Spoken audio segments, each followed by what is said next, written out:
I'm building Sumorbit, a physics-based fighting game where planets sumo wrestle to be the last one standing in the solar system. In this third devlog, I'll be implementing the 8 planets as characters and trying to balance their strengths and weaknesses. I did some research on the attributes of real-life planets, the main ones being size and mass, temperature, spin speed, and orbit speed. I also made some specifically for the game, loosely based on real attributes. In the end, I settled on 8 attributes for 8 planets. Now I had the job of scaling these values appropriately for the game. If planets were actually to scale, Jupiter would dwarf Mercury in mass and size, and also have the highest spin speed. So I made each planet have a budget of 36 points to spend on different attributes, with values of 1 to 8 for each.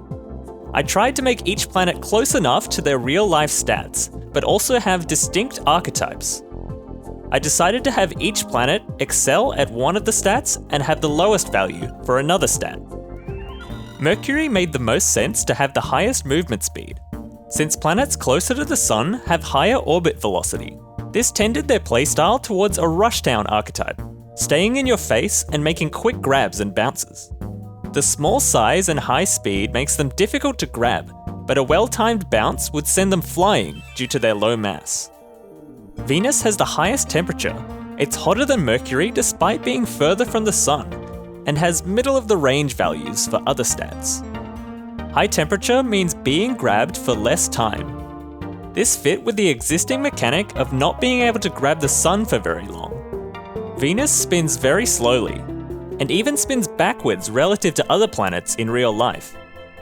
I thought of an Easter egg where it would spin in the opposite direction to your inputs in the game, but decided against it because it would probably be confusing.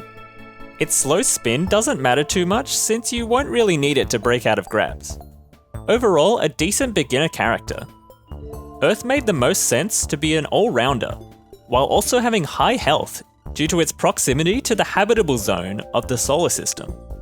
It also has a strong magnetic field protecting it from radiation. The health stat also reduces health drain from grabs. Earth is the only character to not have a value of 1 or 8 for any attribute. Being the default character, I wanted it to feel good to play without any glaring weaknesses. Mars has the highest bounce and lowest grip. While it can't grab for very long, it can use its relatively long range to get high speed for effective bounces. It's also pretty easy to lose control with the character, so having a longer time window to bounce can help prevent you from launching yourself out of the ring. One of the trickier characters, but when mastered, can be very effective. Jupiter has the highest mass, so I decided to make it a grappler with short range. Mass makes it harder for opponents to throw and bounce you. I made planet size increase with mass. Size is a bit of a double-edged sword. It's easier to time bounces, but also a larger area to be grabbed and bounced yourself. To give compensation for the size disadvantage, I gave the stat an extra bonus of throw strength, due to gravitational forces. It's hard for Jupiter to get grabs, but once it does, it can throw you very fast. It also has high spin to allow it to break out of grabs, since you'll be getting grabbed a lot. Saturn has the highest spin. Not actually higher than Jupiter in real life, but I figured it was fitting due to the massive rings and Jupiter already having the highest mass. The spin attribute is kind of a more difficult version of temperature, since you do need to input to escape grabs, but a skilled player will get more out of spin than temperature. Saturn is tricky to play, having low bounce, meaning you'll have to use spin to survive throws a lot of the time instead of bounce. Higher spin means its influence is higher on your movement too. Probably the worst character for beginners. I opted to make Uranus a glass cannon with high grip, but low temperature, making it grabbed for a long time too.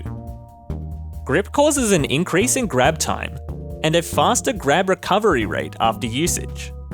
It also increases the moon's size to allow for easier grabs.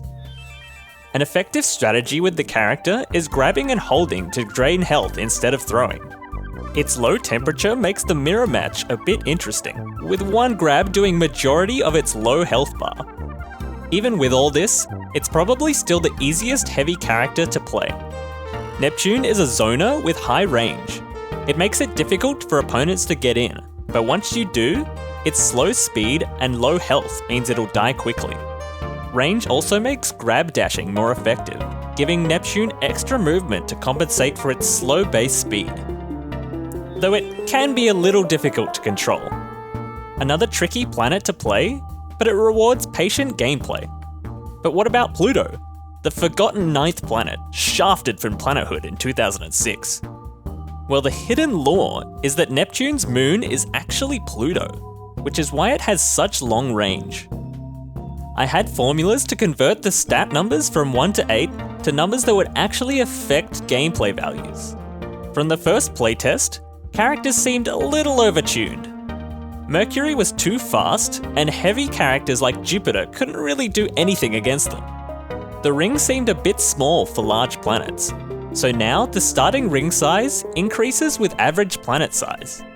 When it came to balancing characters, I decided to balance stats instead, since I eventually wanted to have players pick their own stats for custom characters. I would hear, "Mars is broken," but I would actually needed to interpret it as, "The high end of bounce is broken." The most popular character ended up being Earth, though top players deviated from the norm. Embo liked Mercury the most, and Swait enjoyed Mars. I tried to play all of the characters to get a sense of what to balance, but my favourite character was Uranus. There was a lot of balancing over the weekly playtests. Some of the changes were on the mechanics themselves, like bounce being more effective at low speeds, and large moons grabbing the edge of small planets lasting longer. Instead of players being plain circles, I wanted to make them look more like planets. I started with real texture images of the planets, though I found it didn't really fit well with the rest of the game. I changed to more stylized vector art. There were some other visual changes, like a crack texture that appears when a player grabs as though they're smashing their moon into the other planet.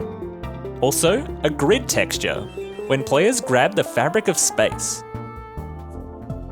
So how do you actually pick your character? I'm a fan of menus that you can move around in, so I made the lobby a representation of the solar system. The relative planet positions are actually correct to real life at the time of playing. You can move to a planet and grab it to become them. You can then move around to test out the planet and controls. You can also change your color in this menu. When everyone's ready, you can start the game by grabbing the sun. At this point, there wasn't any in-game way to see the specific stat numbers, so I made a stats viewer next to the color picker that you could grab to see a pie chart. The lobby like this had its benefits, but in the end, with plans to add even more pickers, it would become pretty busy. The main problem being that you couldn't really see much with the cameras zoomed out when players were far from each other. There was also the problem of new players being confused if this was the game itself. Subscribe to see how the lobby's gonna be overhauled, while still being a bit unconventional. Also, wishlist the game on Steam.